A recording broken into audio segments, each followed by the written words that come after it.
Buenos días. Desde la Facultad de Medicina de la Universidad Central de Venezuela, quiero darles la más cordial bienvenida a la teleclínica Embarazo de Alto Riesgo, la cual me honro en coordinar. Mi nombre es Judith Toro Merlo y soy profesora de clínica obstétrica de esta facultad. Quiero recordarles que estas teleclínicas las realizamos por una alianza estratégica realizada entre la Universidad Central de Venezuela con la Universidad de Nuevo México en Albuquerque, Estados Unidos de Norteamérica. Y además tiene el aval de la Sociedad de Obstetricia y Ginecología de Venezuela y el aval de la Sociedad Venezolana de Medicina Interna. El tópico de este mes se corresponde con patología psiquiátrica durante el embarazo. Un tema que nos llamó mucho la atención cuando nos hicieron la propuesta de presentación de este caso clínico, porque en muy pocas oportunidades tenemos la posibilidad de discutir esta patología. Quizás esté basado un poco en lo biologicistas que podemos ser en un momento dado en el tratamiento de nuestras embarazadas. Pero debemos tener en cuenta que en ocasiones el embarazo y el puerperio pueden representar un estrés y un estado de vulnerabilidad para la embarazada y se pudiera producir bien el debut de una enfermedad psiquiátrica durante el curso del embarazo o la exacerbación de una enfermedad preexistente. Muchas veces el clínico obstetra le es difícil reconocer estas patologías y las referencias y el establecimiento de un equipo multidisciplinario para la evaluación se hace un poco tardíamente. Entonces es importante que todos los que atendemos embarazadas en cualquiera de los niveles de atención conozcamos cuáles son los elementos que nos permiten hacer los diagnósticos y hacer las referencias a las que haya lugar. Este aprendizaje en la mañana de hoy lo vamos a hacer a través de la presentación de un caso clínico que realizarán desde el Hospital General del Oeste, doctor José Gregorio Hernández, de los Magallanes de Catia, y que estará a cargo de los residentes Aymer Rodríguez y Luis Marcano. Y para la discusión de la patología y del caso propiamente dicho, contamos con un panel de expertos que nos apoyarán, empezando por la doctora Estefanía Robles Trota, quien es médico ginecobstetra, especialista en medicina materno-fetal, profesora de histología y embriología de esta facultad. El doctor Miguel Mijares, quien es médico ginecobstetra, especialista también en medicina materno-fetal, jefe de la sala de partos del Hospital General del Oeste, doctor José Gregorio Hernández, el doctor Rognel Amundaray Mara, médico ginecobstetra, especialista en medicina materno-fetal y adjunto del servicio de alto riesgo obstétrico del Hospital Miguel Pérez Carreño y del servicio de medicina materno-fetal de la maternidad Concepción Palacio. Y nos acompaña también, muy importante, el doctor Fernando Jiménez, quien es médico psiquiatra, psicoterapeuta y es el coordinador docente del posgrado de la pasantía de enlace de psiquiatría y clínica mental del Hospital Universitario de Caracas. Entonces, con este panel de expertos vamos a proceder a la discusión del caso.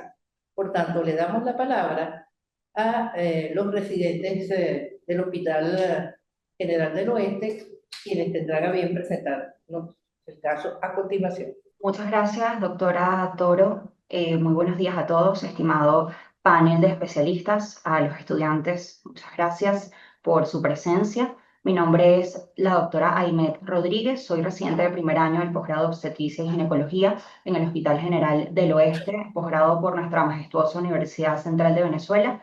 A mi lado, mi ayudante, mi tutor en esto, el doctor Luis Marcano, residente de tercer año del posgrado.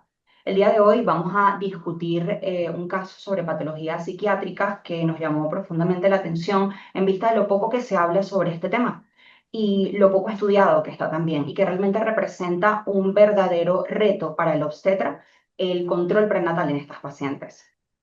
Se trata de paciente de 16 años de edad, primigesta, fecha última regla 13 de agosto del 24, probable de parto 20 de mayo del 25, edad gestacional 15 semanas más un día por FUR, natural y procedente de la localidad, quien acude para inicio de control prenatal para el día 27 de noviembre del 24. En cuanto a los antecedentes familiares, madre viva con diabetes mellitus tipo 2, padre vivo aparentemente sano, hermanos 6 vivos, uno con diagnóstico de síndrome de Down y resto aparentemente sanos. Antecedentes personales refiere patología del espectro psicótico de larga data, no documentado, tratada con haloperidol tableta de 5 miligramos orden día. Abandona tratamiento hace 5 meses. Refiere ingreso en hospital psiquiátrico de Caracas por episodio psicótico en el año 2023. Niega patologías de base, niega antecedentes quirúrgicos, alergia a medicamentos y transfusiones sanguíneas. En cuanto a los hábitos psicobiológicos, es importante destacar situación de calle a los 15 años de edad durante 4 meses aproximadamente, consumo de sustancias ilícitas tipo marihuana, cocaína tipo crack. Durante 1 año, abandona hábito hace 7 meses, tabáquico ocasional, alcohol niega, café 1 taza al día, medicamentos, ácido fólico, tableta de 10 miligramos orden día, micción y evacuación 8, 2 al día. En cuanto a los antecedentes ginecobstétricos, menarquia 13 años, ciclos menstruales 5 en 28, tipo dismenorreica, sexarquia 9 años, número de parejas sexuales no precisa dato. Esta paciente tuvo conductas sexuales de riesgo, prostitución a los 15 años de edad durante 4 meses aproximadamente, que fue el periodo que estuvo en situación de calle. Anticonceptivos inyectables tipo mesiquina durante 1 año, citología niega, infecciones de transmisión sexual, sífilis, en septiembre de 2024, tratada con penicilina G benzatínica por 3 dosis documentado. Al examen físico de ingreso se evalúa paciente en buenas condiciones generales, afebril al tacto, hidratada, tolerando oxígeno ambiente, vía oral, tensión arterial 102,57 milímetros de mercurio, frecuencia cardíaca 78 latidos por minuto, frecuencia respiratoria 18 respiraciones por minuto, con un peso de 45 kilogramos, talla 1,76 metros y un índice de masa corporal de 15 kilogramos por metro cuadrado por superficie corporal. Piel, tez blanca, turgor y elasticidad conservada, llenado capilar menor a 3 segundos, cuello cilíndrico móvil, no se palpan adenopatías, tiroides no visible, no palpable, tórax simétrico normoexpansible, ruidos respiratorios presentes en ambos hemitórax, sin agregados, ruidos cardíacos rítmicos, irregulares, no soplo, no galope, mamas pequeñas, simétricas, turgentes, complejo areola-pezón indemne, no secretantes. Abdomen grávido, ruidos hidroaéreos presentes, blando, deprimible, no doloroso a la palpación, superficial ni profunda, útero extrapélvico, palpable a 4 traveses de dedo de la sínfisis del pubis. Altura uterina 15 centímetros, estática fetal no evaluable por edad gestacional. Puño percusión renal bilateral negativa. Genitales externos normoconfigurados. El especuloscopia, paredes vaginales rosadas y rugosas, cuello macroscópicamente sano, se evidencia secreción blanquecina amarillenta, fluida de abundante cantidad fétida. Tacto, vagina normotérmica, normotónica, cuello posterior blando, largo, cerrado, no doloroso a la movilización. Extremidades simétricas, móviles, sin edema. Neurológico, se evidencian síntomas positivos, alucinaciones auditivas, sin embargo, paciente orientada en tiempo, espacio y persona. Ingresa con laboratorios del día 10 de octubre del 2024 con una hemoglobina de 13,2 gramos por decilitro, hematocrito 38,8%, cuenta blanca 6.100 leucocitos, neutrófilos 56%, linfocitos 28,2%, un grupo sanguíneo A positivo, un BRL del 10 de octubre reactivo en 4 diluciones. Glicemia para la misma fecha, 85,2 miligramos por decilitro, urea 4,9 miligramos por decilitro, creatinina 0,68 miligramos por decilitro, serología para rubiola negativa, toxoplasma IgG 5,10 unidades por mililitro y toxoplasma IgM 10,20. Esta es la ecografía obstétrica de ingreso que reporta un embarazo simple de 13 semanas más 6 días por fecha de última regla. Ingresa con los diagnósticos de embarazo simple de 15 semanas más 1 día por FUR, patología del espectro psicótico no documentado, infección vaginal, vaginosis bacteriana, sífilis latente, adolescente tardía, antecedente de consumo de sustancias ilícitas, tabaquismo crónico no activo y bajo peso según índice de masa corporal. Plan, se solicitan laboratorios, hematología completa, uroanálisis, urocultivo, HIV, FTA-ABS, test de avidez para toxoplasmosis, serología para herpes simple, citomegalovirus, hepatitis B y C. Valoración por psiquiatría para diagnóstico y tratamiento de la paciente, ecografía obstétrica morfológico del segundo trimestre, metronidazol óvulos vaginales 500 miligramos durante 7 noches, cita por nutrición y cita por control prenatal, alto riesgo obstétrico. En cuanto a las consultas sucesivas, la número 1 fue el día 14 de enero del 25, con una edad gestacional de 22 semanas por FUR. Se reciben paraclínicos HIV del 13 de diciembre negativo, FTA-ABS del 13 de diciembre negativo, BRL del 7 de enero no reactivo. Plan, valoración por psiquiatría en vista de no tener un diagnóstico de la paciente documentado y control prenatal habitual. Sucesiva número 2 para el día 11 de febrero del 25, edad gestacional de 26 semanas por FUR, se recibe valoración por psiquiatría realizada el día 28 de enero del 25, quienes indican seguimiento regular de la paciente y el no tratamiento médico en vista de gestación actual. Se sugiere seguimiento por psiquiatría y control prenatal habitual. Sucesiva número 3 para el día 11 de marzo del 25, edad gestacional 30 semanas por FUR, recibimos una ecografía obstétrica con un peso fetal estimado de 1.512 gramos, más o menos 221 gramos.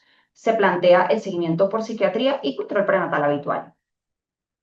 Para el día 1 de abril del 2025, ese día tenía consulta número 4, la sucesiva, con una edad gestacional de 13 semanas por FUR. Ocurre una eventualidad, la paciente acude en horas de la madrugada a nuestro servicio de emergencia posterior a caídas sobre sus propios pies, donde se realiza una ecografía obstétrica evidenciando vitalidad fetal conservada. Paciente en regulares condiciones generales, con evidente descompensación de su patología psiquiátrica, dada por alucinaciones auditivas presentes, lenguaje bradilálico con pérdida de la memoria parcial, alteración psicomotriz, es decir, síntomas negativos presentes. En vista de la clínica del paciente se presenta caso a psiquiatra privada, quien asume colaborar con nuestro servicio para iniciar manejo multidisciplinario. La sucesiva número 5 para el día 22 de abril del 25, una edad gestacional de 36 semanas por FUR, recibimos la sugerencia por parte de la psiquiatra previa consulta. Diagnóstico psiquiátrico, trastorno bipolar tipo 1. 2. Trastorno por consumo de cocaína en aparente remisión total desde hace un año. Indica tratamiento farmacológico con risperidona 2 miligramos vía oral orden día. Se sugiere control prenatal habitual y seguimiento con psiquiatría. Para el día 6 de mayo ocurre una segunda eventualidad con edad gestacional de 38 semanas por FUR. Paciente acude a nuestro servicio de emergencia por presentar contracciones uterinas. Al examen físico se evidencia paciente en regulares condiciones generales, ansiosa, llorando, refiriendo mucho miedo. Al interrogatorio exhaustivo, el familiar, su madre, refiere el no cumplimiento del tratamiento farmacológico indicado. Al examen físico, dinámica uterina negativa, tacto, vagina normotérmica, normotónica, cuello posterior, blando, largo, permeable a un dedo en todo el trayecto, membranas ovulares íntegras, cefálico, móvil. Se solicita valoración urgente con médico psiquiatra tratante, quien acude al llamado de forma inmediata y atiende a la paciente vía telefónica. Posterior a esta consulta y conversación con los familiares de la paciente, se inicia ese mismo día el tratamiento farmacológico indicado. Las sugerencias por parte de psiquiatría son: 1. Resolución por vía alta, en vista de posibilidad de que la paciente se encuentre poco colaboradora durante el trabajo de parto. 2. Vigilar de forma estricta la relación de la paciente con el neonato. Vigilar de forma estricta posibles variaciones del estado de ánimo, desde el basal hipertímico negativo de la paciente. Colocar un método anticonceptivo no hormonal previa a alta de la paciente, no colocarla en camas cercanas a ventanas, no dejarla sola con el neonato. Vigilar estricta la adherencia al tratamiento farmacológico durante la estancia hospitalaria. Avisar ante la presencia de sueño no reparador, insomnio de conciliación o mantenimiento. Se sugiere realizar perfil toxicológico. Se sugiere solicitar interconsulta por trabajo social para indagar sobre la relación de la paciente con su madre. La paciente puede amamantar y avisar eventualidad. El plan con esta paciente, la resolución fue por vía alta para el día 20 de mayo del 2025, un embarazo simple de 40 semanas por fecha última regla, recibiendo 2 semanas de tratamiento farmacológico indicado por psiquiatra, sin eventualidades previo a acto quirúrgico, durante y posterior al mismo. Se obtiene recién nacido de sexo femenino, quien respiró y lloró espontáneamente al nacer, con Apgar de 8 y 9 puntos al primer y quinto minuto, peso al nacer 3.600 gramos, talla al nacer 52 centímetros. Se plantean las siguientes interrogantes a nuestro estimado panel de especialistas. Primero, ¿cómo debe ser el control prenatal en pacientes con trastornos psiquiátricos? Segundo, la patología psiquiátrica puede descompensarse por el embarazo y su hormonología. Tercero, ¿cuál es el efecto que pueden tener los fármacos utilizados en trastornos psiquiátricos en el feto? Cuarto, ¿cuál es el efecto del consumo de sustancias ilícitas durante la gestación? Y por último, porque nos llama la atención, ¿cuánto tarda en hacer el efecto esperado los antipsicóticos en estos pacientes? Muchísimas gracias. Muchas gracias, doctora Rodríguez, por la presentación del caso clínico, que inicialmente habíamos dicho patología psiquiátrica durante el embarazo, pero realmente cuando vamos al caso clínico propiamente dicho, nos encontramos con una situación social muy grande en esta joven, en esta adolescente, y que realmente pudiera, o no sé, esto lo vamos a ver ahorita, estar influyendo sobre toda la situación que ella presenta. Yo de la historia clínica quisiera preguntarle si tienen el dato, si esa relación, primera relación sexual a los 9 años, fue producto de un abuso sexual. ¿Lo tienen? Ella realmente no lo refiere como un abuso sexual, pero es evidente que al tener 9 años, pues probablemente haya sido un abuso sexual, pero ella no lo refiere de esa manera. ¿Y conocen ustedes cómo es el entorno del lugar donde ella vive?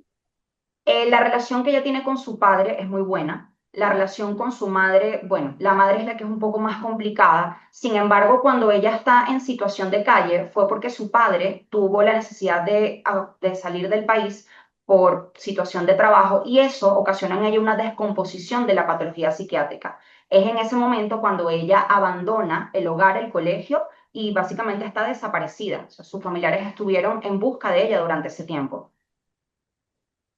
Eh, ¿Alguno de ustedes tiene alguna pregunta de la historia? Sí, yo tengo dos preguntas. La primera, si el hecho de hacer la resolución en la semana 40 iba de la mano de esperar que el tratamiento psiquiátrico hiciera alguna compensación emocional y psicotímica en la paciente.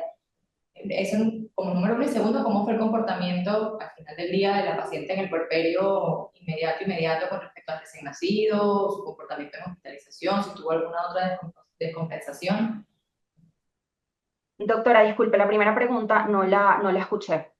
La primera pregunta es o sea, si saben si la espera de la resolución de la paciente por vía alta entre la 38 y la 40, o sea, porque se decide la resolución en la semana 38, pero la resuelven a la 40. Entonces, que si eso iba de la mano en la espera de hacer un efecto de tratamiento psiquiátrico o fue por alguna otra causa particular. Efectivamente, ¿ok? La paciente estaba planificada, en este caso para tener resolución por vía alta, a las 38 semanas, 39, ¿ok? Sin embargo, en vista de la eventualidad que ocurrió y la paciente no estar bajo tratamiento médico, se decide en conjunto con psiquiatría esperar hasta las 40 semanas y de esa manera, pues, resolución de la paciente.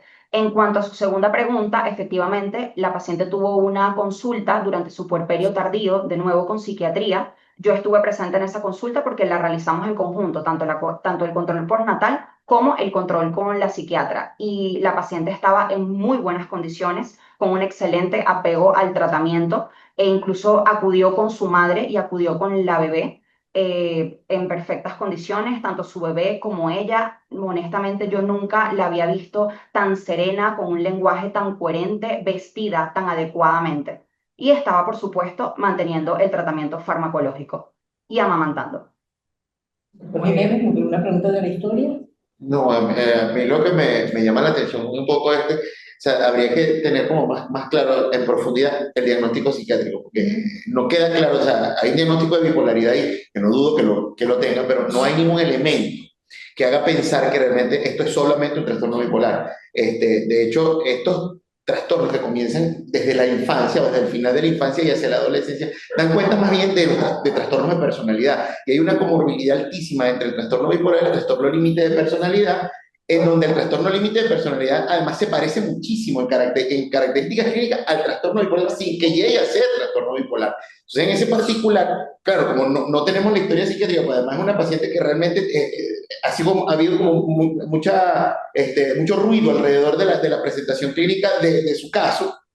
Me refiero a ella como paciente. Entonces, sí, bueno, probablemente se hace un diagnóstico, porque además necesitamos un diagnóstico para poder decidir qué vamos a hacer. El tema es que muchas veces el tratamiento psiquiátrico no es lo suficiente, porque además estamos viendo que tú es un adolescente que hace 30 años, este tipo de pacientes eran conocidos como niños en situación especialmente difícil.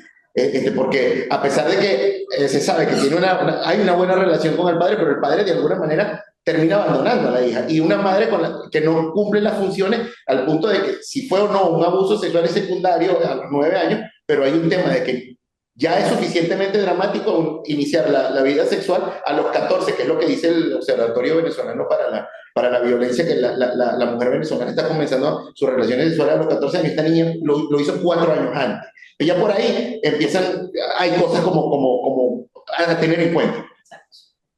Doctor Rommel.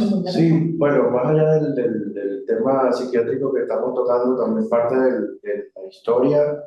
Por allí vimos una IgM positiva de toxoplasmosis.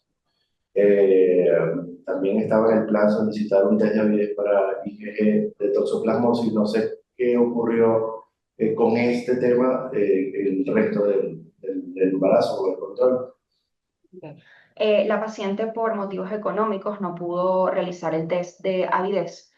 Sin embargo, se realizó con ella control regular ecográfico en nuestra institución y bueno, el desenlace al final fue positivo y no hubo mayor complicación con eso. Sin embargo, en cuanto a los resultados que ella proporciona al inicio de la IgG y la IgM para toxoplasmosis, son un poco también incongruentes, no estaba claro del todo si realmente estaba teniendo la patología o la primoinfección en ese momento.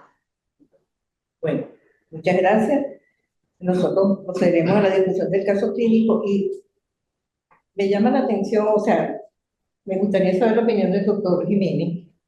Cuando nosotros estamos haciendo la primera consulta prenatal y llega esta paciente con estos antecedentes, que una psicosis no bien documentada y un tratamiento con haloperidol, ¿eso nos orienta a nosotros? ¿Solamente ese dato nos orienta a nosotros a algo? No, da una idea de por dónde uno puede encauzar la investigación, porque esto lamentablemente termina siendo una investigación casi que policía, porque necesitamos saber cuál es el diagnóstico psiquiátrico. Entonces, evidentemente que hay unas cosas que comienzan en la primera infancia, por eso es que, de hecho, es tan importante la habilidad para hacer una muy buena biopatografía del paciente. Es una cosa que nosotros hacemos con bastante frecuencia, porque es que no nos limitamos a lo que estamos viendo 3, 4 semanas antes de que el paciente llegue a la consulta, no, nos vamos inclusive desde si esta niña fue un embarazo deseado, si fue un embarazo controlado, en qué condiciones nació, cuáles eran las condiciones en las que la familia vivía, porque todas esas cosas nos van a orientar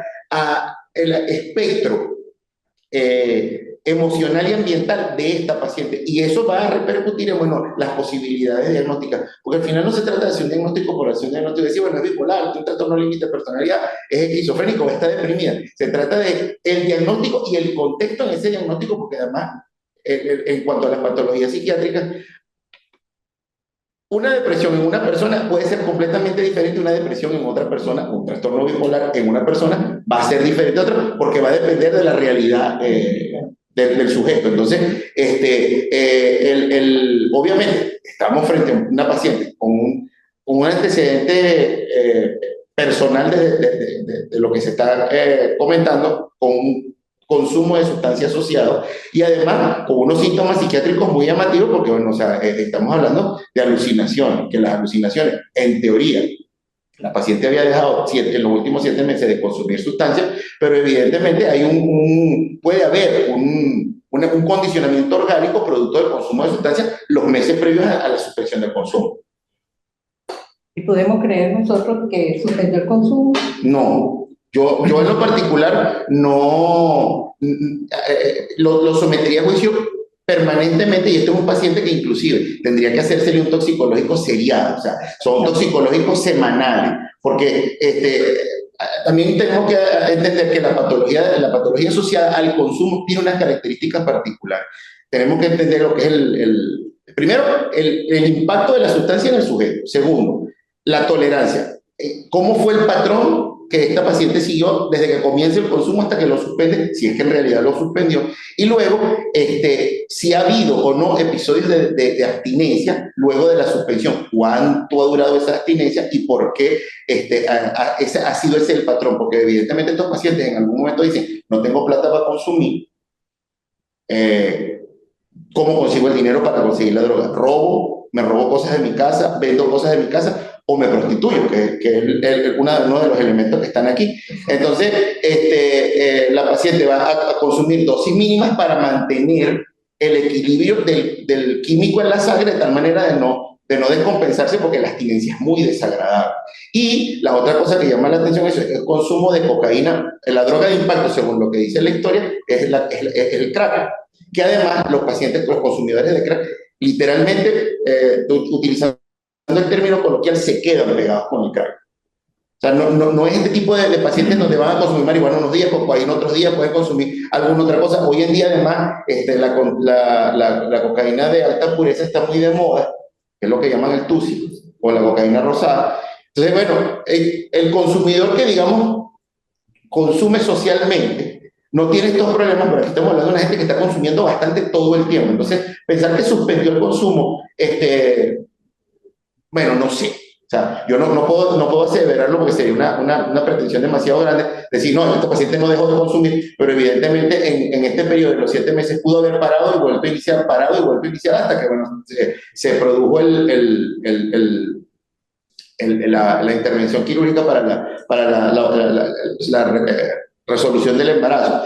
Otra cosa que es importante entender aquí es que muchas de estas pacientes, una vez que el niño aparece en la escena, tienden o a empeorar o a mejorar, porque esa es otra cosa. Hay unos predictores, por ejemplo, el paciente psiquiátrico en quien se sospecha de una patología del estado de ánimo puede hacer o una psicosis posparto o una depresión posparto, y son factores de riesgo para un trastorno bipolar a futuro. El problema es que aquí no lo podemos ver porque no sabemos cómo era la historia psiquiátrica de este paciente.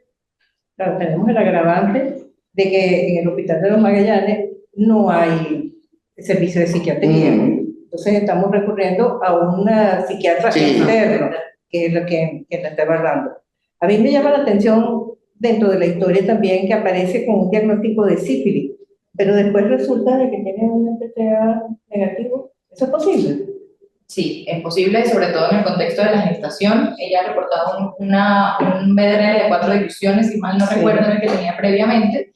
Y recordemos que es por eso siempre también hacer el BDRL cuantitativo, pero también complementarlo con una prueba no treponémica como el FTA, una prueba treponémica, perdón, que nos hable entonces de que ciertamente está contagiada de la enfermedad, porque patologías inmunológicas, en este contexto del embarazo, pueden positivizar el BDRL en estos contextos, y es por eso que siempre esto tiene que ir acompañado a ambas pruebas, las treponémicas y las no treponémicas, para poder... Exacto, pero mi pregunta es, el hecho de que la FTA esté no reactivo o negativo, ¿se compagina con un diagnóstico de sífilis? No, el hecho de que tenga una FTA negativa nos descarta el diagnóstico de sífilis. Exactamente. En este contexto. Y pudiésemos explicar ese BDRL positivo por acción fisiológica del embarazo, esas divisiones que presentó previamente, que no eran por sífilis. Sí, que son divisiones relativamente bajas. ¿Y esta paciente recibió el tratamiento en algún momento para sífilis? Sí, está reportado en la historia que sí recibió un tratamiento documentado con penicilina G-benzatina. Semana, 3 dosis. ¿Y esto tiene alguna influencia sobre la negativización del FTA? ¿O el FTA no se negativiza nunca? Es la pregunta quizá más importante. Es que realmente, o sea, puede haber una dilución, o sea, disminuir las diluciones posterior al tratamiento, pero la prueba treponémica como el FTA no debería, o sea, no tiende a negativizarse por completo una vez que recibe el tratamiento. Exacto, entonces es una situación que desde el punto de vista de estos hallazgos prácticamente nos descartaría la sífilis como diagnóstico. Sin embargo, también hay que recordar que ella estuvo en un contexto de prostitución durante 4 meses. Y según la historia, reportó el BDRL positivo antes del embarazo. Entonces, también en nuestro contexto actual de nuestro país, también puede ser un laboratorio con un reactivo no adecuado. Entonces, tenemos que tomar en cuenta todas esas aristas. Perdón, cuando te refieres a laboratorio con un diagnóstico no adecuado, nos estamos refiriendo al BDR o al FTA. Al FTA. Por el contexto global de la paciente, estuvo en prostitución durante 4 meses, el tema de la vulnerabilidad de ser adolescente y además de esto, el consumo de sustancias ilícitas, lo más probable es que se haya contagiado ella de sífilis o haya positivizado el DRL. Y en nuestro contexto nos hemos dado cuenta que tenemos resultados que no son compatibles con la clínica de la paciente. Entonces, también puede ser que el laboratorio haya reportado o no haya utilizado reactivos suficientemente buenos para darnos una positivización del FTA. Es poner en duda según el contexto. Yo creo que entonces vamos a decir, conclusión importante es que este tipo de exámenes siempre deben ser referidos a las entidades del Ministerio de Salud, donde haya atención a infecciones de transmisión sexual para que nosotros podamos tener seguridad con relación a estos diagnósticos, porque siempre nos va a quedar la duda, sobre todo conociendo que las pruebas treponémicas no se negativizan nunca. Entonces, aquí no queda esa duda de si tuvo o no tuvo sífilis, o si tiene o no tiene sífilis.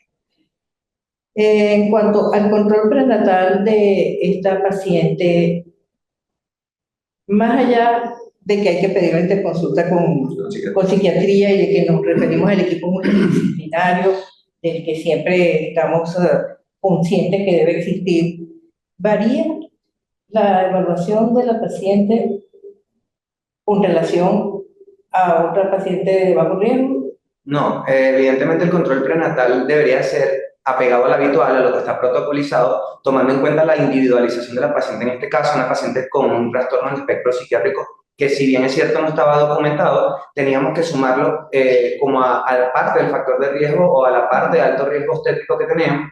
Si nos podemos dar cuenta, incluso está descrito que las pacientes con un trastorno del espectro psiquiátrico o con un consumo alto de sustancias ilícitas tienen, o sea, se desvían, o la curva de peso va desviada a la malnutrición. Tenemos una paciente con un índice de masa corporal por debajo de lo esperado. Entonces, más allá de que el control prenatal debe ser habitual por trimestre, como lo que está establecido protocolizado, tenemos que pedir la interconsulta habitual con psiquiatría. En el caso de esta paciente también está documentado que no, o sea, mejor dicho, en este caso no tenía tratamiento previo con la risperidona, ¿ok? Pero está documentado que los antipsicóticos pueden generar un trastorno del metabolismo de los carbohidratos, incluso inducir a diabetes gestacional durante la gestación. Entonces, si la paciente hubiese llegado con tratamiento previo con este fármaco, era ideal hacerle pruebas de tolerancia a la glucosa, porque no puede desencadenar trastorno del metabolismo y consiguiente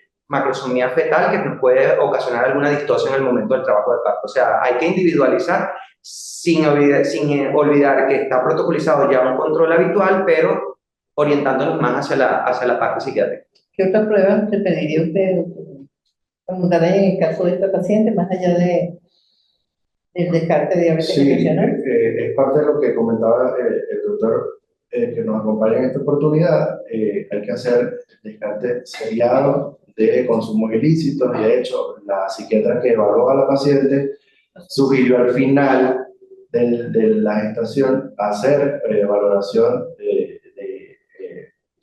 de alcaloides de cocaína, pero hay que, además de todo lo que se encuentra protocolizado, añadir esto y, por supuesto, todas las evaluaciones ecográficas que están dispuestas en la gestación. Este tipo de pacientes es realmente complejo porque no es una paciente habitual con la que nos enfrentamos todos los días. Entonces, generalmente, lo que se recomienda en la mayoría de las guías es hacer un control acompañado, si bien lo permita el centro, que siempre esté un familiar o un acompañante con ella que pueda responder a ciertas preguntas si la paciente no lo hace. Y más allá de eso, pues no hay otra cosa que añadir en cuanto al control. Hay dos cosas. Una es el tema del temor que se le tiene a los antipsicóticos. Los antipsicóticos no son tan malos como parecen, como dicen.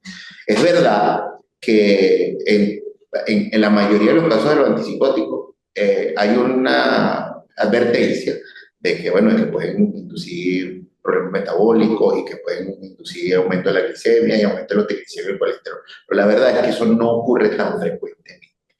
Y obviamente no es lo mismo un paciente con 2 o 3 miligramos de risperidona que un paciente con 9 miligramos de risperidona, donde el riesgo va a ser mayor.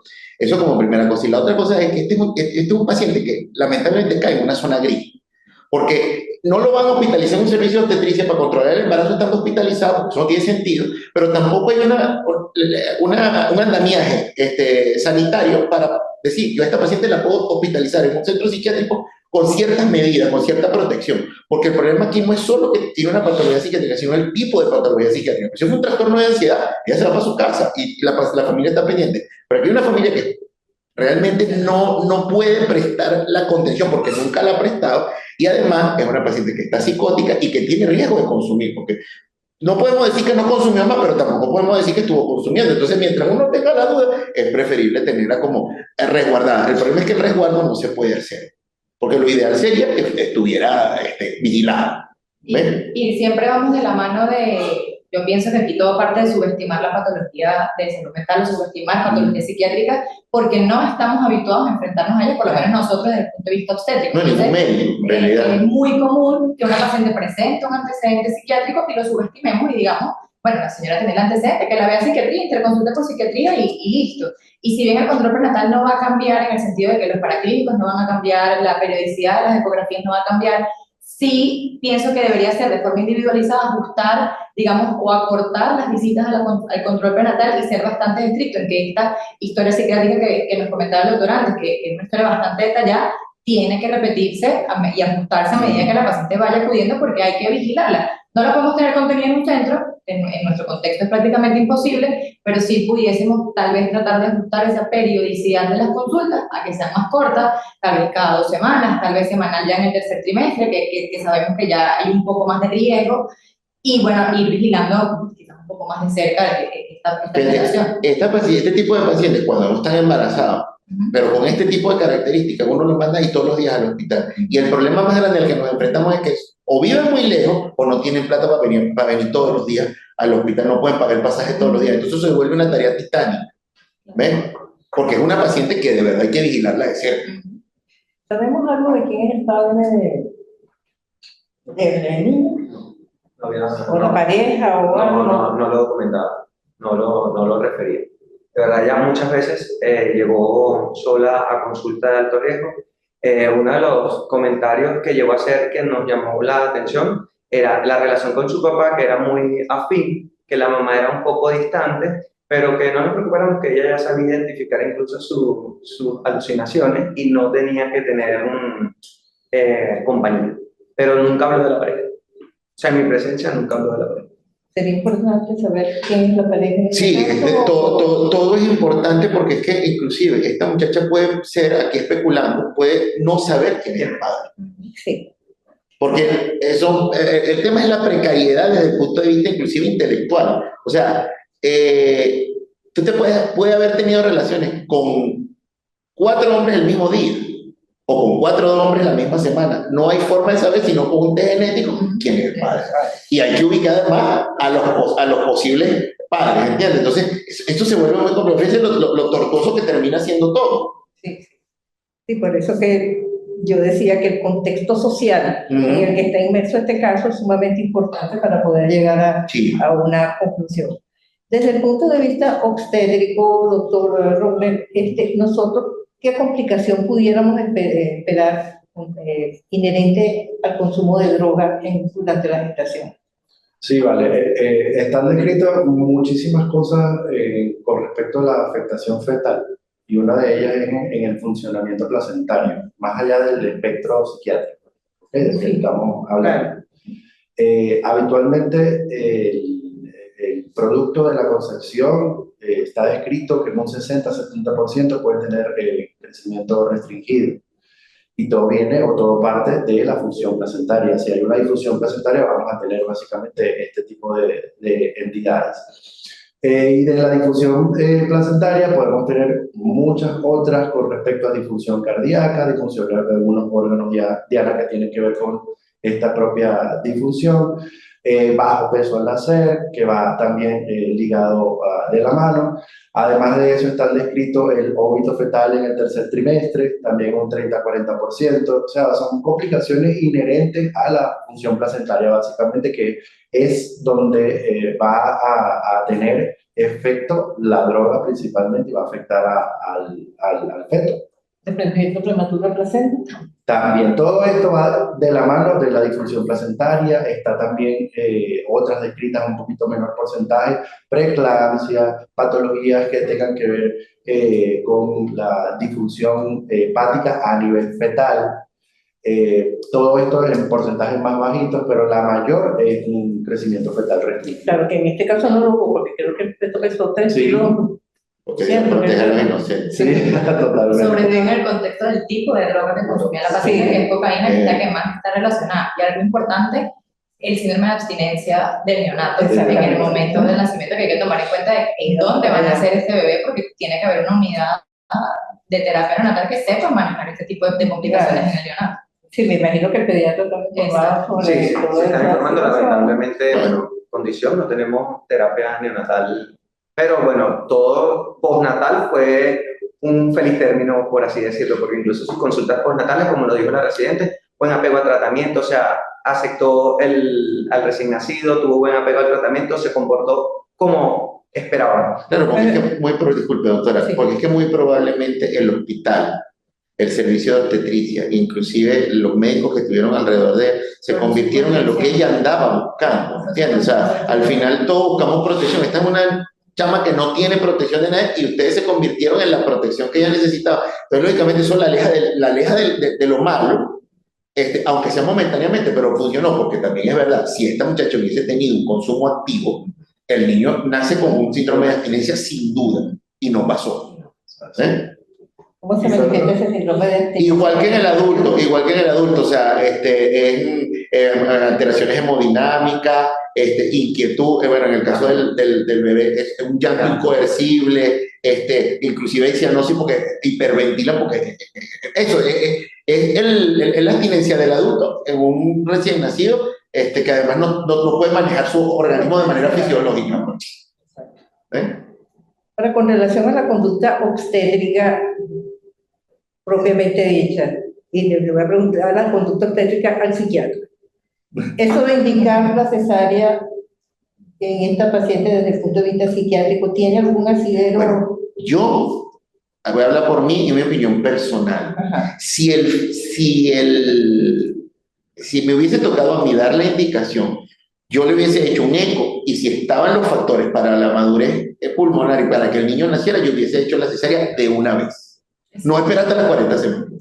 ¿Por qué? Bueno, porque el organismo de la madre es un organismo comprometido. Es un organismo comprometido porque tiene una patología psiquiátrica, es un organismo comprometido porque hay una patología psiquiátrica asociada a la patología psiquiátrica, que es el consumo de sustancias, y que nosotros no tenemos control real, porque la paciente, tú la ves a las 9, 10 de la mañana, pero ella después se va para su casa y no sabemos qué hacer en su casa y no sabemos con quién está en su casa. Entonces, en mi opinión, si la paciente a las 38 semanas podía tener su hijo, yo hubiese sugerido la cesárea, pues al final de cuentas una interconsultante. Sí, claro. Uno sugiere la cesárea en el momento.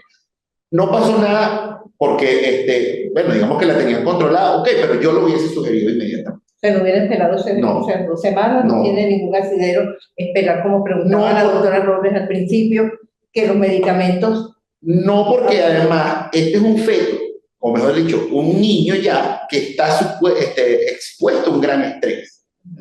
¿Ven? Y ese estrés, de alguna manera, por cuestiones de la misma naturaleza humana, lo condiciona a estar apto, ¿sí? Entonces, y que, miren, las descompensaciones psiquiátricas, no hay forma de predecir cuánto van a durar.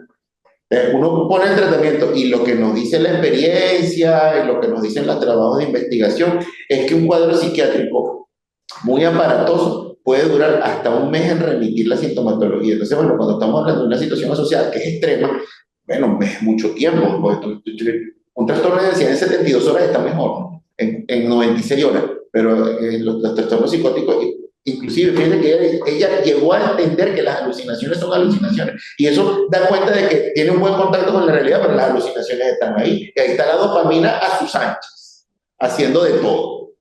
Tiene conciencia de la Sí, realidad. sí. En cuanto al manejo farmacológico en este paciente, ¿sugeriría algo más? Bueno, desde hace muchos años está controvertido, porque si bien es cierto, como les decía ahorita, sobre los psicofármacos hay como una gran nube negra que no debería ser, porque al final todo el mundo dice, bueno, pero es que el psiquiatra te va a drogar. Bueno, sí, el acetaminofén también es una droga, o sea, entonces, pero hay una nube negra muy grande porque ciertamente hay fármacos de estos que son delicados. De hecho, hay una clasificación desde hace muchísimos años que tiene el FDA, que además no ha cambiado porque no hay necesidad que cambie, que habla de medicamentos tipo A, medicamentos tipo B, medicamentos tipo C, medicamentos tipo D, donde los A son prácticamente los T. Sí, pero ningún medicamento es A, todos los medicamentos son B, C o D. Ellos categorizan los fármacos. En el mundo hay una lista enorme. Yo en la presentación estaba como una lista enorme de fármacos, inclusive muchos de ellos no los hay aquí en Venezuela, porque nosotros nos manejamos como un stock pequeño. Y realmente los fármacos que son de verdad de uso restringido y delicado son los anticonvulsivantes. El resto de los fármacos, dependiendo del trimestre, se pueden utilizar. ¿Dónde es problemático? Entre el día 15 y el día 55. ¿Por qué? Porque es donde se produce la organogénesis y el desarrollo del sistema cardiovascular, básicamente. Ahí hay un problema, porque cualquier medicamento puede producir alguna alteración en la formación de los órganos, pero una vez terminado el periodo embrionario y comienza el periodo fetal después de la semana 13, la verdad es que el uso de psicofármacos con cuidado no tiene problema. El tema es que en estas patologías, si estamos hablando de un trastorno bipolar, bueno, del trastorno bipolar, entre el protocolo están los anticonvulsivantes, que son los estabilizantes del humor, o están las benzodiazepinas, que también tienen su problema, porque no solamente que pueden ser teratogénicas, sino que también hay que tener una precaución en el último trimestre, porque al final vamos a tener, pues también podemos tener un paciente dependiente, un bebé dependiente de benzodiazepinas. ¿Ese paciente egresó con qué tratamiento desde el punto de vista positivo? Se le indicó una terapia. Ah, No, es un dispositivo normal. Okay. Y esa, vamos a decir, nosotros como obstetras o como médico general, esa impresión que narran en la historia y que nos narraba la doctora Rodríguez, yo la vi muy bien, yo la vi excelente, yo la vi muy bien vestida, muy arreglada. Eso nos debe dar tranquilidad a nosotros. Nosotros estamos en capacidad de emitir un juicio con relación a eso. En teoría sí, porque se nota la diferencia. Sin embargo, la recomendación que nosotros hacemos es no ser demasiado optimistas, porque estamos hablando de una paciente que no solamente tiene una patología psiquiátrica, sino que tiene un trastorno de conducta. El trastorno de conducta está ahí. O sea, no es, repito, no es una persona que tiene una historia de vida, digamos, buena, sino que tiene una historia de vida muy mala, y eso condiciona cosas. Obviamente, la llegada del hijo puede significar muchas cosas para esta muchacha, y en el momento hay un impacto en donde, bueno, sí, probablemente lo que ellos vieron, de que la vieron como muy bien, que los medicamentos, porque esa es la otra cosa, el embarazo produce una cantidad de cambios, tanto hormonales como fisiológicos, porque también hay el aumento de líquido durante el embarazo muy grande, entonces todo se diluye, y obviamente al cuerpo de la mujer volver a ser el cuerpo de la mujer, digamos que los medicamentos van a hacer efecto como con mucho más facilidad, y eso puede dar cuenta de que, bueno, entre lo emocional y psicológico y lo farmacológico hay un factor para la compensación. Pero yo recomendaría verlo con precaución, porque es delicado, ¿entiendes? Porque ella puede decompensarse a los 2 meses. Sí, no bajar la guardia. Sí. Porque a mí, la verdad, me queda la siguiente angustia. Esta joven, esta adolescente, no tiene un proyecto de vida, tiene ahorita una sobrecarga con la llegada del hijo, va a regresar al mismo hogar, al mismo entorno, que no sabemos si es disfuncional o no, que probablemente lo sea, y que pueda tener unas recaídas más adelante. ¿Cuál es, primero, su destino? Segundo, el del hijo. Y que nosotros, desde el punto de vista social, no tenemos que ofrecerle a ella, por lo menos en nuestro país, que yo sepa, no hay ninguna casa de abrigo, de acogida, ni de nada de eso para este tipo de jóvenes. Entonces, Bueno, ¿Qué hacemos? ahí hay que apostar a que la paciente se pueda enganchar con un proceso psicoterapéutico que le brinde la contención que ya una vez los obstetras le brindaron en el momento de los controles prenatales. Siempre, o sea, Freud describe en sus trabajos que el ser humano se debate es una lucha entre la energía libidinal y la energía tanática. Y obviamente todos tenemos nuestra parte oscura, y la parte oscura siempre va a tratar de empujar para salir. Y bueno, digamos que la psicoterapia y las cosas buenas que le pueden pasar, dan cuenta de que si ella se engancha en un proceso en donde ella se sienta querida, atendida, contenida, bueno, pudiera funcionar. Sin embargo, las expectativas son muy malas, primero porque no le podemos ofrecer todo el cuidado que esta paciente necesita y toda digamos, la rehabilitación que esta paciente necesita, y además porque, bueno, tenemos un país con unas condiciones socioeconómicas y culturales muy precarias. Y también el contexto de ella, o sea, ella dice que su relación no es tan buena con la madre, y su núcleo es su madre, ahora su hijo. Entonces, básicamente el contexto preocupa, pero realmente creo que si se logra caminar en una psicoterapia, creo que es posible mantener que este buen resultado que se ha obtenido, tal cual como dice el doctor, por el apoyo que ella logró conseguir en el servicio que la atendió en este embarazo. Quisiera saber si en el salón donde están los estudiantes y los residentes de posgrado de psiquiatría tienen alguna pregunta. Lo único que se me ocurre es, esta pregunta es directa para el doctor Fernando, el psiquiatra. La paciente cumplió 2 semanas de tratamiento con el antipsicótico. Eso, o sea, o cuánto es el tiempo mínimo que uno espera para que el efecto de los antipsicóticos sea el efecto deseado. Porque me llama la atención el poco tiempo que cumplió y el cambio tan drástico que observamos en ella. Bueno, porque queda esa respuesta tan rápida da cuenta de que muy probablemente sea esto más una patología orgánica que una patología psiquiátrica como tal, una patología funcional. Los pacientes orgánicos, y cuando me refiero a pacientes orgánicos, son pacientes con alguna alteración a nivel en el sistema nervioso, van a responder más rápido que los otros, que no. 2 semanas es un tiempo bastante bueno para ver respuesta. No, fíjate que ella siguió teniendo las alucinaciones ya con una perspectiva distinta, pero las alucinaciones estaban ahí. Faltaría ver si esas alucinaciones van a desaparecer por completo, porque hay pacientes en los que las alucinaciones no desaparecen, simplemente dejan de molestar. Porque el otro problema es que muchas veces las alucinaciones son alucinaciones, sobre todo las auditivas, que se meten con el sujeto, lo insultan, lo agreden, lo descalifican. Entonces, eso es muy desagradable, está escuchando una voz que te está diciendo cosas feas. Y la otra cosa que no había mencionado, que también es importante, es que en el mejor de los ambientes siempre se puede escoger entre 2 soluciones: la solución con los fármacos y la solución con la terapia electroconvulsiva, que está además muy satanizada en el mundo. Bueno, por las implicaciones y por lo complicado que es el entender cómo es el mecanismo mediante el cual trabaja la terapia electroconvulsiva. Y bueno, en el caso de los pacientes obstétricos, porque bueno, son pacientes que van a ser sometidas a cierto grado de anestesia, que también es un tema para el bebé, ¿no? Para el feto. Sin embargo, el TEC es una opción muy buena porque ofrece beneficios muy rápidos. ¿Ven? Que en este caso, bueno, particularmente no lo sé, porque bueno, la pregunta de la doctora tiene realmente muchísima significación, porque es verdad, respondió muy rápido. Y eso es bueno para la paciente. Entonces, bueno, quizás no había que llegar tan lejos, porque con los fármacos se podía. Y quizás en esa primera interconsulta que tuvo, en el primer contacto con el médico psiquiatra, o con el grupo de psiquiatras que tuvo como a mitad del embarazo según la historia, si se le hubiese indicado el tratamiento desde allí, hubiese compensado mucho más hasta el final del embarazo. Sí. Que de hecho ella tuvo un evento psiquiátrico a las 33 semanas y no la medican sino hasta las 38. Eso no tiene sentido. Y eso sí es como una brecha ahí que pudo haberse evitado. Mira, si a ti te llega el paciente descompensado a la semana 15, tú dices, chale, ¿qué hago? Claro, pero después de la semana 14, lo que sí es que los controles tienen que ser más estrechos, pero tú lo medicas después de la semana 14. Claro.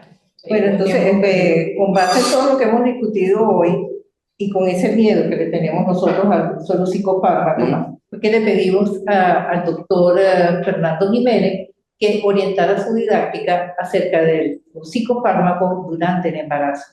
Y entonces vamos a proceder a que el doctor nos haga un recuento sobre este tema.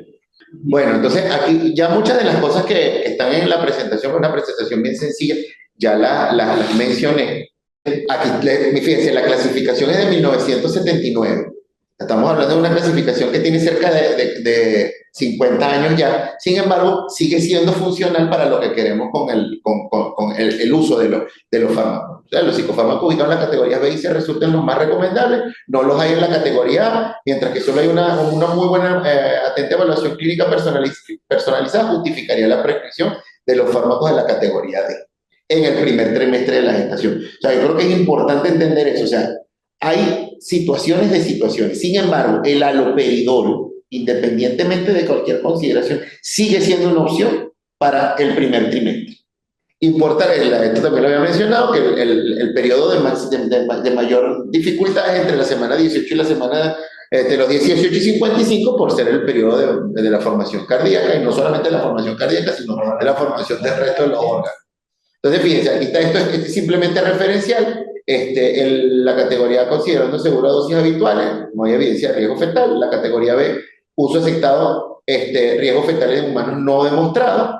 La categoría C, potencialmente riesgoso, hay que evaluar riesgo-beneficio. La categoría D, hay evidencias de riesgo fetal, usar como último recurso. Esto es en el caso de la categoría D, el uso de las benzodiazepinas, por ejemplo.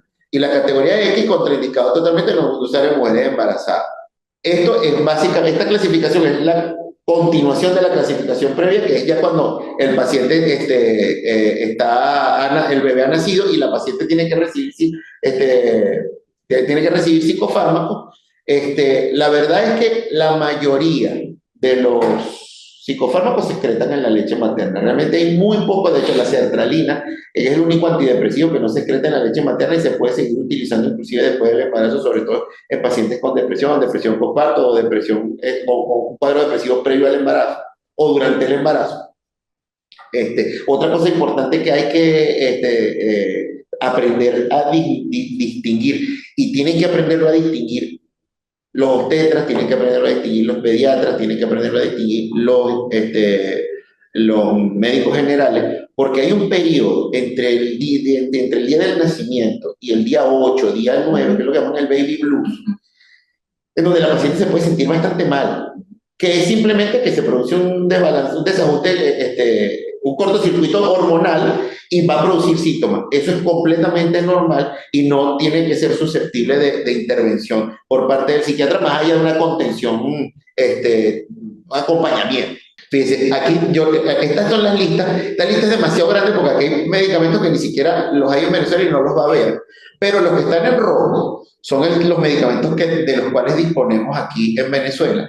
Entonces, fíjense, por ejemplo, está el alprazolam, el bromazepam, el clonazepam, el diazepam, que son el lorazepam, que son benzodiazepinas.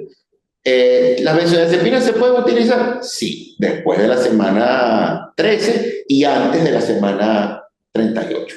¿Por qué? Porque tiene que haber una discontinuación hacia el final del embarazo para que no vaya a haber un tema de abstinencia o de dependencia del bebé a la benzodiazepina. Pero sí se pueden utilizar. De hecho, uno en la práctica profesional le toca manejar pacientes ansiosos que no le puede otra cosa, ni ejercicio, ni pilates, ni nada. Y no queda más remedio que utilizar la benzodiazepina y se pueden utilizar sin mayor problema. La otra cosa que nosotros recomendamos es hacer ciclos. Se comienza y se termina, se comienza y se termina para que no haya un periodo de habituación. Porque ¿qué pasa con las benzodiazepinas? Las benzodiazepinas son seguras hasta 16 semanas. Después de 16 semanas empieza el problema para retirarla. Pero hasta 16 semanas se puede retirar con relativa facilidad. ¿Ok? De modo tal que son medicamentos que son adictivos, pero que bien usados no tienen por qué representar un problema para un paciente. Están medicamentos como el aripiprazol, que es un antipsicótico, está la paliperidona, el haloperidol, la levomepromacina, que son medicamentos que no necesariamente se van a usar. Yo creo que el medicamento más frecuentemente usado hoy en día son la risperidona y la quetiapina.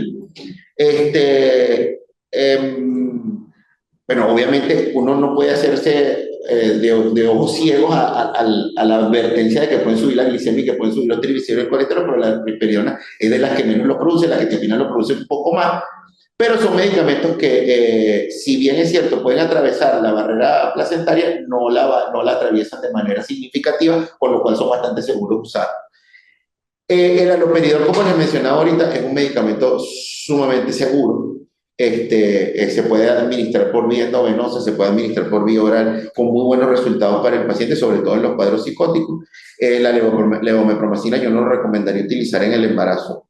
Después tendríamos el litio, que bueno, todos sabemos que el litio es un medicamento muy bueno, pero que depleta los depósitos de yodo de la tiroides y que además puede en grados variables dañar el soma del riñón, entonces inhibe la secreción de la hormona del crecimiento, entonces creo que no es un medicamento que podamos elegir utilizarlo durante el embarazo.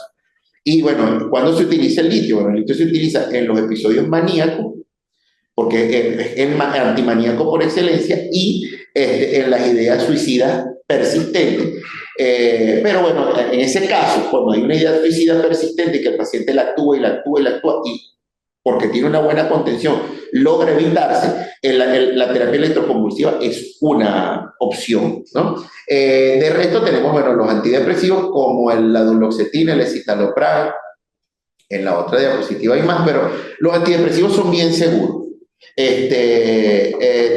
Como le digo, después de la semana 13, los podemos utilizar con total seguridad, inclusive hasta después del embarazo. El único problema que va a haber con los antidepresivos es que luego del parto, bueno, tendríamos que escoger un antidepresivo si la situación lo amerita, que no se excrete en la leche materna, y es el caso de la sertralina.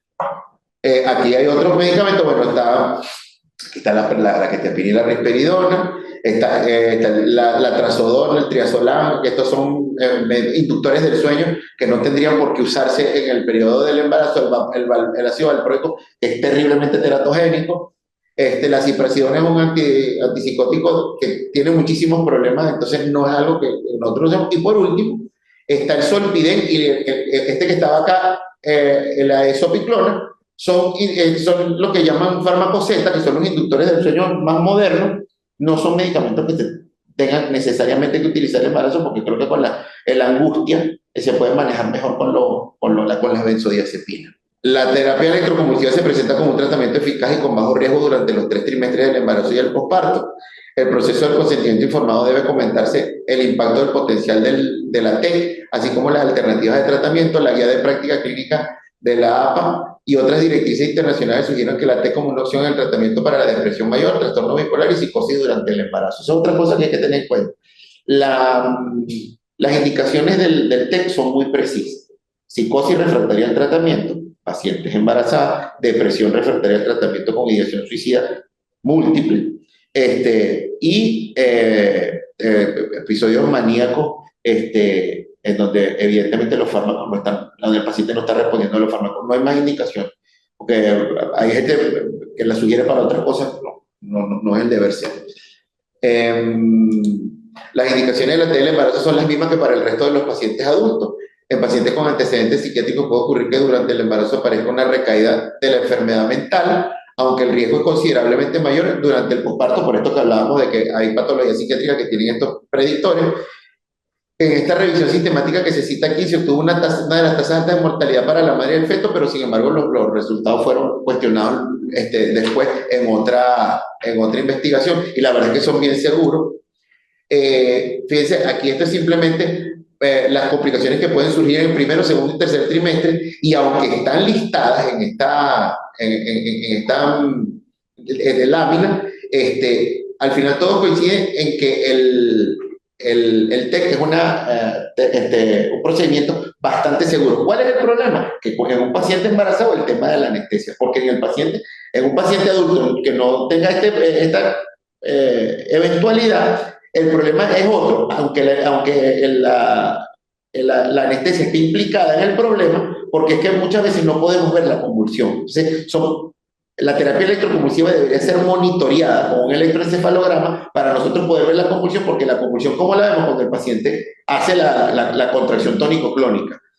Entonces, las recomendaciones para la terapia electroconvulsiva durante el embarazo es valoración por un obstetra de los factores de riesgo con respecto al aborto espontáneo, parto prematuro e insuficiencia uteroplacentaria antes de la TEC.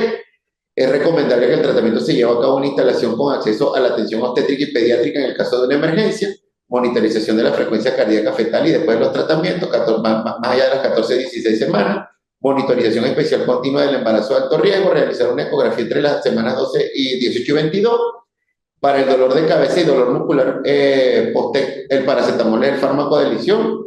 La metoclopramida, la clorperacina, eso no lo hay en Venezuela, y la mesiclina tampoco, y se puede utilizar para la náusea. Aquí se utiliza para la náusea un medicamento que ustedes usan muchísimo, que es la metoclopramida, y ahora se utiliza el ondansetron, creo. Y no se recomienda la atropina rutinaria, evitar las benzodiazepinas en el primer trimestre, la succinilcolina y el tiopental sódico y el propofol tienen menor efecto sobre el feto. ¿Algún comentario o algo? Pues nada, afrontar con gallardía este tipo de entidades que, si bien no hacen mover el piso porque no es una atención habitual, enfocarnos, tal cual se hizo en el caso, en mejorar y ser el apoyo para la paciente y de esta forma tener un resultado como el que se obtuvo en esta oportunidad. Yo pienso que mi comentario final sería para todos, obstetras, médicos generales, estudiantes, no subestimar la salud mental en ningún contexto. Ni una patología tan sencilla y simple como puede ser un trastorno de la ansiedad a patologías, por supuesto, ya más graves como esta. Siempre pensarlas, considerarlas y hacerle el manejo adecuado porque son patologías que pueden descompensar gravemente al paciente y no subestimar. Pienso que esa...